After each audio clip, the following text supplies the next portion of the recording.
Hello नमस्कार दोस्तों, आपका अपने YouTube चैनल आयुर्वेदा गुरु में स्वागत है। जैसा कि आप लोगों ने थंबनेल में देखा होगा कि मैं इस वीडियो में क्या बात करने वाला हूँ। इस वीडियो में हम उन सभी कैंडिडेट्स की बात करेंगे जो भी एमपी में प्राइवेट या गवर्नमेंट में बीएमएस, बीएचएमएस, बीओएमएस में एडमिशन लेना चाहते हैं।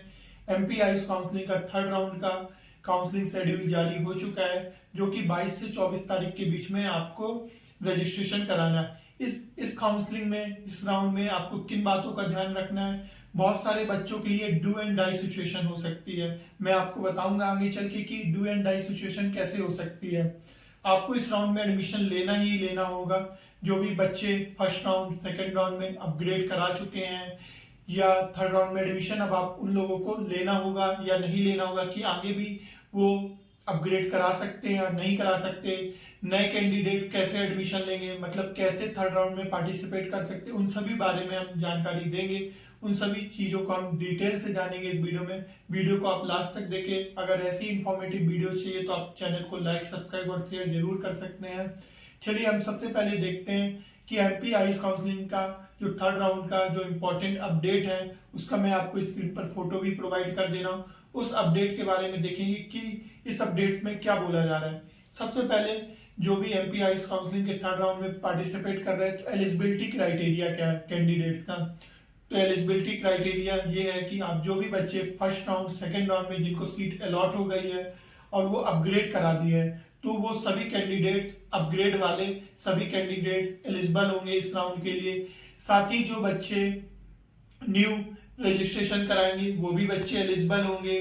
साथ ही अब जो भी बच्चे थर्ड राउंड में जिनको सीट अलॉट हो जाएगी, वो नेक्स्ट राउंड के लिए अब एलिजिबल नहीं होंगे, मतलब स्ट्रे वैकेंसी राउंड के लिए। मतलब ये राउंड उनके लिए last do and die round है। मतलब इसका मतलब है कि आपको इस राउंड में एडमिशन लेना ही लेना होगा, क्योंकि जिन भी बच्चों को फर्स्ट सेकंड में मिल गए तो वो अपग्रेड करा सकते थे, पर थर्ड राउंड में अब आप अपग्रेड नहीं करा सकते। इस बात का भली भांति ध्यान रखें, बहुत अच्छे से कान खोलकर सुन लीजिए। इस राउंड में आप अपडेट नहीं करा सकते हैं, तो इसलिए अच्छे से आप चॉइस फिलिंग करें कि जिससे आप अपग्रेड की आवश्यकता ही नहीं पड़े, नहीं तो आप इस साल एडमिशन लेने से वंचित रह जाएंगे।